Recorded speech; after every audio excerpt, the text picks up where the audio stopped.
ის რომ TRX 4-ს შეუძლია ეს?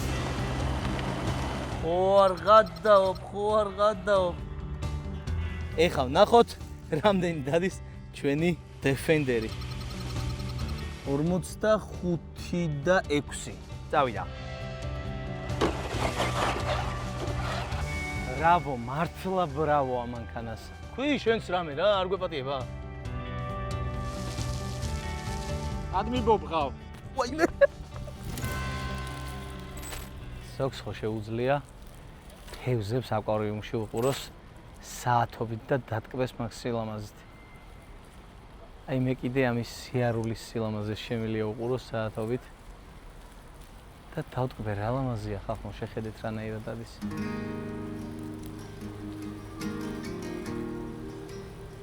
ჩვეულებრივი ნამდვილი მანქანას ავიტარი.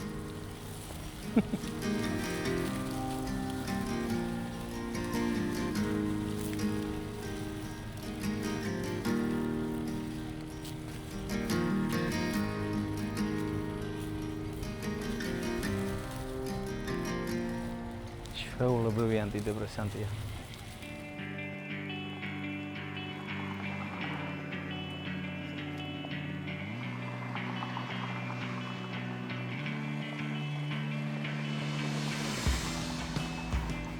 არსის სფეროში კრაულინგი და მსგავსი ტიპის მაღალი გამავლობის მანქანები თუ გაინტერესებს, პირველ იცოდე უნდა გაგახსენდეს Axial, ბრენდი Axial, რომელმაც შექმნა საერთოდ ეს მიმართულება, განავითარა და დღესაც სად არიან ამის ახსნა, ესე უბრალოდ ენით ცოტა რთული იქნება. თუმცა, როგორც კი Traxxas-მა TRX 4 Defender-ი გამოიყვანა ბაზარზე, ძალიან მალე მოიპოვა ყველაზე გაყიდვადი მანქანის სტატუსი და ეს ტენდენცია დღემდე არ წყდება.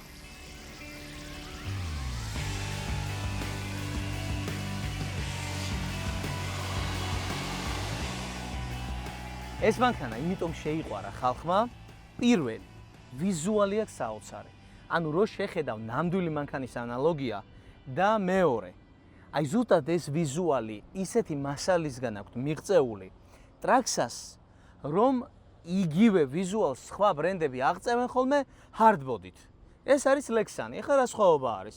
Hardbody არ არის აი ასეთი ბრეკადი დააკვირდით? კი, რა თქმა უნდა, უფრო ლამაზია და უფრო მეტად იხვეწება იქ ვიზუალი, თუმცა პერფორმანსის კუთხით hardbody არაფრად არ ვარ გადაახლოებით, აი აღმართზე ან გვერდულ სიტუაციაში როგორც კი მოექცევა მანქანა 20-30%-ით მაინც ჯობნის, იმიტომ რომ შედარებით მსუბუქია და ასე ვთქვათ სიმძიმის ცენტრი ისე ბევრი არ არის ხოლმე მაღლა, როგორც hardbody შემთხვევაში.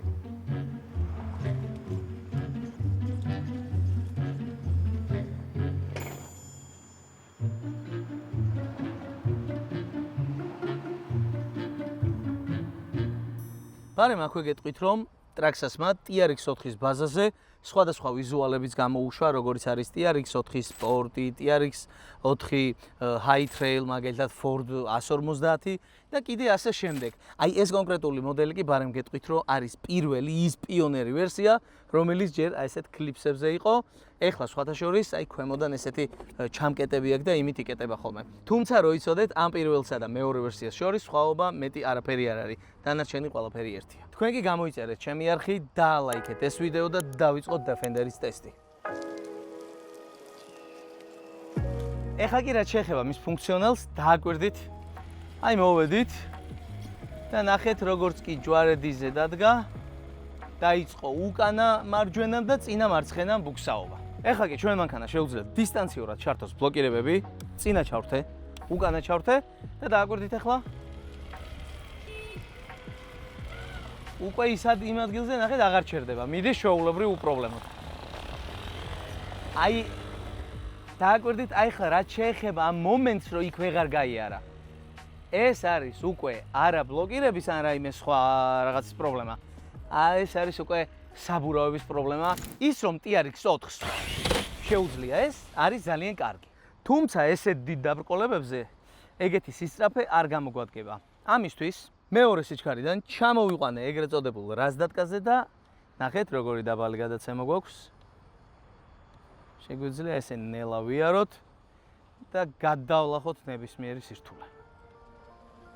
მიწაყრია საინტერესო ბარიერი ვნახეთ და რა თქმა უნდა შევამოწმოთ ჩვენი დეფენდერი გადალახავს თუ ვერ. წავიდა. აბა. ძალიან ფხვიერია, უკვე ეჭვმეპარება. რა ჯანზეა. კაი, ეს იყო იმის რა ქვია, ბლოკირების გარეშე. ეხლა ჩავრთოთ ბლოკირება და ვნახოთ, წავედით. ვერაფერი ვერ უშველა, მოდი კიდე ეხლა ჩავრთოთ მეორე სიჩქარე. არა, ჩაჯდა. კაი, წამოვედით უკან. როგორც ვატყობ, აქ ერთადერთი ასვლის შანსი არის. აი ესე, წავედით. აბა რა, ერთადერთი სხვათა შორის, რაც ამ მანქანას ცოტათი პრობლემა აქვს, აი ეს, როგორ დულად ყირავდება ხანდახან. მოკლედ, ფხვიერი ძალიან უჭირს. საინტერესოა სხვანაირ საბურავებზე რა სიზავდა, მაგრამ ნუ ჩვენ დღეს გადაწყვეტილი გვაქვს, რომ გავტესტოთ ეს მანქანა ქარხნულ მდგომარეობაში, ქარხნული ვერსია, რომ ზუსტად იცოდეთ ქარხნული როგორ დადის თორე. ამ მანქანას დააპგრეიდების საშუალება აქვს, იცით რამდენი? ყველა.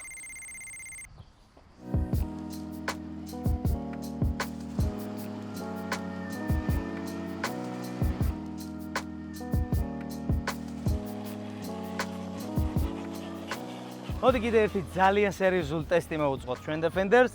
აი აქ ავა თუ არა შევამოწმოთ. თქვენ კი შეამოწმეთ, ხო არ გამოგჩათ და გამოსაწერი ხო არ გაქვთ ჩემი არხი. წავიდა. არა. არა, აქ თავიდანვე ცოტა მეტი ის გვინდა.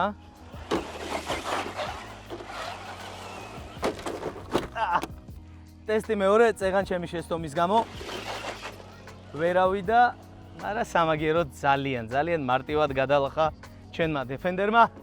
ეს აღმართი, წავედით.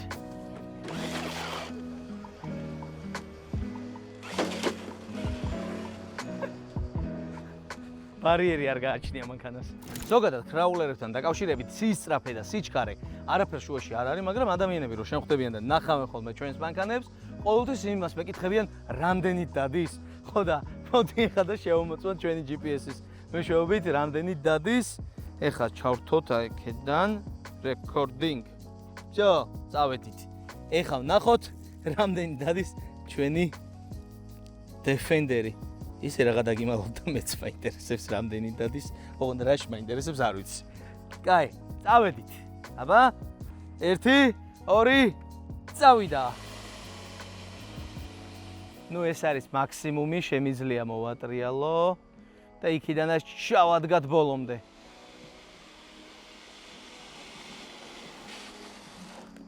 აჰა, აბა, ნახოთ. ეს არის აბა 17. აშკარად 17-ით დადის ჩვენი მანქანა. არა, კრაულერისთვის მე ვიტყოდი, რომ ამაზე მეტი არ გჭირდება რა. ეს არის პიკი.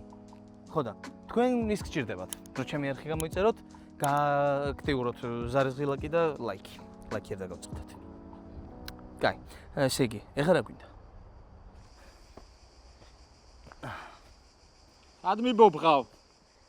სად მიბობღავ და მე მგონი ამ გზას დავარქმევ რაღაც ჯოხეთის გზას ან რაღაც ეგეთი. არა, ძალიან კარგი ადგილია, მაგრამ მე გულისხმობ როგორც კრაულერისთვის და ეძლევს ჩამოვდივარ. ანუ მართლა ზედმეტად რთული გამოწვევა არის. აქ, აუ ეხა ცოტას და ეხა კადრისთვის ვცდილობ ძალიან არ ვიტყობ, რომ ისე ჩამოვიდე. მოკლედ. ამ მანქანისთვის ეს იქნება დღეს ბოლო ტესტი.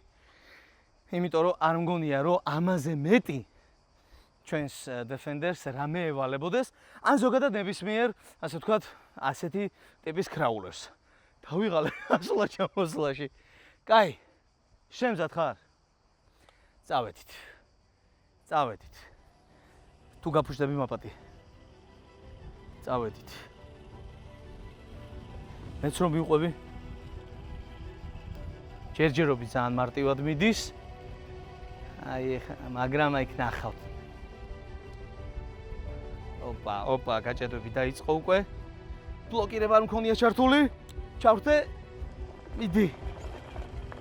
გადალახავს. ოპა, კარგია. მთელი ნაგავია იქი და მოკლედ თუ ამოგვიყირავ და ოპა, აღარ ითვლება რომ გავიარეთ რა.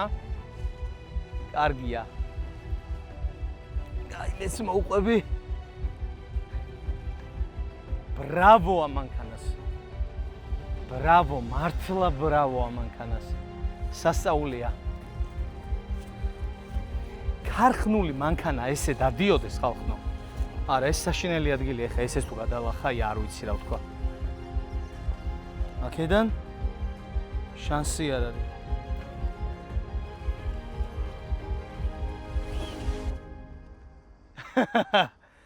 იცით რა არის? ანახეს ადვართ. მთელი გზა ამოვიარეთ რა, ეხლა ეს ამხელა ქვა, გვეპატიება რა. ხო გვეპატიება. თქვი შენს რამე რა, არ გვეპატიება. მოდი ჩასწორს გავაკეთოთ. სხვათა შორის დიდი სიამოვნებით ჩემს თანამოაზრეებს ჩელენჯი გამოვიწევდი აქ. ისე გამოჩნდით მართლა, ერთ წამოვიდეთ ზიურში. ისე სხვათა შორის ვინც არიცით, Facebook-ზე ჯგუფი გვაქვს, არსი community Georgia. დაემატეთ და რა ვიცი მე, ყიდვა, გაყიდვა, საუბრები, გაზიარებები, ყველაფერი იმ ჯგუფში არის. მოკლედ ერთად ვართ თავმოყრილები. ეხლა გავაგზავნოთ ჩვენი დაღმართ კრაულინგი. წავედით. არა, ნუ ეს მანქანა არის ტოპი. ძალიან მაგარი მანქანა. აი ძალიან მაგარია. წავედით. ვაიმე. ეხი.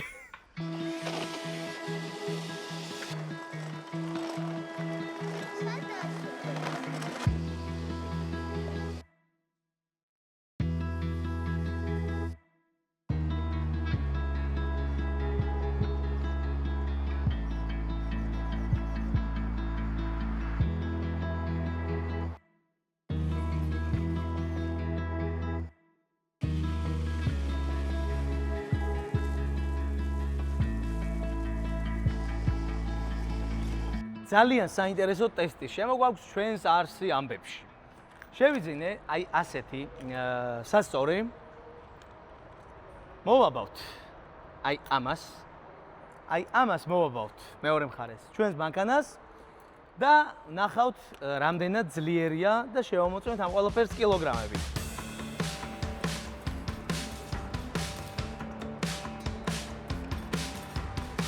ყოველთვის აგვექნება ხოლმე ძალის ტესტები, რომ ყველა მანქანა ერთ პირობებში შევამოწმოთ. წავიდა. ხო არ გადაობ.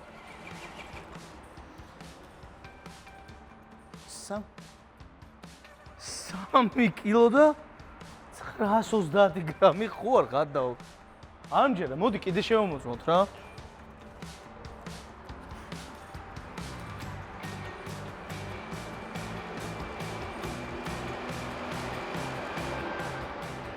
სამი კილო და 860. ანუ რეალურად ამ მანქანას შეუძლია 3 კილო და 900 გრამი ეს უეჭველი. 930. მაქსიმუმი გვაჩვენა 930. საოცრება ეს მანქანა, მართლა საოცრება. რა თქმა უნდა, ამ მანქანას გრადუს ტესტის გარეშე აქედან არავინ არ გაუშვებს და მოდი დავიწყოთ პირდაპირ. ესე იგი ჩვენი პირველი გრადუსი იქნება 41 და 7. დავიწყოთ. ბლოკირებები ჩავერთოთ, კი არაფერი არ ჭირდება ჯერ, მაგრამ ნუ, მარტივი ოპერაცია. 45 და 6. წავიდა. ნუ, ესე ძალიან მარტივია. 48 და 9, ნუ. ერთი ვნახოთ. სხვათა შორის მინდა გითხრათ, რომ აი ეს საბურავი ბალანს ძალიან ურღვევს, კატასტროფულად ურღვევს. და ვისაც გათვლა გაქვთ, რომ თქვენ მანქანას ჰქონდეს მაქსიმალურად მაღალი დონის პერფორმანსი, ის საბურავი უნდა მოაცროთ, რო იცოდეთ. წავიდა. ანუ ჩემი შეცდომა იყო, ზეგან ცუდად დავედი. 49 გრადუსი. ეს არის ამ მანქანის მაქსიმუმი ქარხნულ მდგომარეობაში. თუმცა, როგორც უკვე გითხარით, ძალიან კარგ გაუმჯობესებას ექვემდებარება, დავიხალე. დადგა შეფასების დროც და შევაფასოთ ჩვენი Defender-ი აბსოლუტურად ყველა კრიტერიუმში თუ დღეს რა ტესტების გაიარა. თქვენ კი იქამდე გამოიწერეთ ჩემი არხი, გააზიარეთ ეს ვიდეო, დაალაიქეთ და ასე შემდეგ დანარჩენი იცით. მოკლედ პირველი, რასაც მინდა შევეხო, ეს არის ვიზუალი. მეგობრებო და ჩემი აზრით, თუ გავითვალისწინებთ იმ ფაქტს, რომ ლექსანის ბოდია ვიზუალში 10-დან 10. რაც შეეხება მართვადობას. მართვადობაში პირდაპირ გეუბნებით, რომ მე მანქანას უწერ 10-დან 10-ს, გამომდინარე იქიდან, რომ ის ელექტროობა, რომელიც უკვე გითხარით, რომ იწება ხოლმე, ძალიან კარგად მუშაობს, ძალიან კარგად მოყვება იმის და მიუხედავად, რომ არის ჩოთქიანი ძრავი და ასე შემდეგ. მოკლედ, მართვადობაში 10-დან 10, მით უმეტეს რაც ქარხნულ მანქანას შეეხება კიდევ უფრო 10-დან 10. და რაც თავარია, 5000-იანი ბატარეა ჩავაყენეთ, დილის 11 საათზე დავიწყეთ გადაღება და ეხლა არის უკვე სადღაც 6.5 კი არა და 6 საკლია 20 წუთი. ძალიან დიდ ხანს გაძლო, ვერ დავსვით ბოლომდე იბრძო და ეს აქ ძალიან დიდი პლუსი და ესეც დაიმახსოვრეთ. რაც შეეხება კომპლექტაციას. კომპლექტაციაში ვუწერ ამ მანქანას 10-დან, რა ვიცი, მე ძალიან ცოტას. გამომდინარე იქიდან, რომ არ 4-ს დავუწერ. იმიტომ რომ არც ფარები ფსანთებს, მოკლედ არაფერი რაღაცა ის გულს და თვალს რო გაუხარდება, ეგეთი არაფერი არ მოყვება. მაგალითად ჩინელები ძალიან ბევრ განათებებს და რაღაცებს აყოლებენ ხოლმე და ასე რომ კომპლექტაციაში 10-დან 4. ძალის ტესტი, ჩვენი ძალის ტესტი, რაშიც ამ მანქანამ დააფიქსირა 3 კილო და 930 გრამი. სამჯერ გავტესტეთ, ერთხელ იყო 3 კილო და 870 თუ რაღაცა. მოკლედ საუკეთესო 3 მცდელობიდან საუკეთესო იყო 930, 3 და 930 და საოცარი შედეგია, მით უმეტეს ყოველგვარი დამძიმებების და რაც თავარია საბურავების შესაძლებელი აქ ამანქანას. უფრო კარგი მოჭიდება რო ქონოდა, ვიდრე ამ საბურავებს აქვს. კიდევ უფრო მეც დააფიქსირებდა. ყოველ შემთხვევაში სტოკი ესეა. რაც შეეხება გრადუს ტესტს, გრადუს ტესტზე 49 სუფთა სტოკი მანქანისთვის, ქარხნული მანქანისთვის არის ესეთი. რაც შეეხება ჩვენ სისწრაფეს 17 კმ/სთ. სისწრაფე, რომელიც კრაულერისთვის აი ეს არის, მეტი არაფერი არ გჭირდება. რაც შეეხება გამძლეობას, ეს roll cage მარტო ვიზუალი არ გეგონოთ. ეს ბოდის გამძლეობაზე აგებს პასუხს. ძალიან იცავს და რაც ჩვენ ეს ძახვივით გორაობდა იმ დღეს ხან რომელი აღმართიდან და რომელიმიდან არაფერი არ მოუვიდა ბოდის და რაც შეეხება კიდე აი ამას რო ვაკეთებდით ძალის ტესტს, წესით ამ დროს ხიდები იშლება და ვიხ მაგარი ინფორმაცია უნდა მოგეწოდოთ. ნახეთ, ეს მანქანა გათვლილი არის მაქსიმუმ 11.1 ვოლტზე. მაგრამ ტრაქტორს მაინც რა გააკეთა? ამაში ხიდები ჩააყენა, სადაც 22.2 კიდე გეუბნებით, 22.2 ვოლტი რო გაუშვა, ეს ხიდები უძლებს. ესე იგი რა გამოვიდა? ბოდი გამძლე სუპერ დონეზე, ხიდები გამძლე სუპერ დონეზე, შესაბამისი არის აქაც კოლოფი. მოკლედ გამძლეობაში 10-დან 10 კი არა, 1000-დან 1000 ამანქანას პირდაპირ გეუბნებით, თუ იწყებთ არსის სფეროს და თუ გსურთ რომ მაღალი გამავლობის მანქანა იყიდოთ, აი უეჭველი იყიდეთ TRX-4, ფული არ გააქვთ, მოაგროვეთ და იყიდეთ ეს მანქანა, ეს არის ჩემი რჩევა. და ბოლოს ფასი, $550 ღირს ახალი მანქანა. ხანდახან ფასდაკლებით $500-დან იყიდით ხოლმე. აი ეხლა ეს შეფასებები ჩვენ რაც გავაკეთეთ, საბოლოო ჯამური შეფასება რო გავაკეთოთ, მით უმეტეს ფასიდან გამომდინარე $550 ამ მანქანისთვის. იცით რა, ცოტა მებევრება გამომდინარე იქიდან რომ მთელი ელექტროობა არის შესცვლელი. მაგრამ დანარჩენი იმდენად კარგია რომ 10-დან 900 უეჭველი დაუწერდი, ალბათ 9.5-ს. ხო, 9.5-ს დაუწერდი, იმიტომ რომ სინამდვილეში გულის სიღრმეში მინდა რომ 10 დაუწერო. თუ მოგეწონათ ვიდეოს ეს ფორმატი, დამიკომენტარეთ აუცილებლად და კიდევ ერთხელ შეგახსენებთ რომ გამოიწეროთ ჩემი არხი, გააქტიუროთ ზარის ღილაკი და დალაიქოთ ეს ვიდეო. ნახვამდის.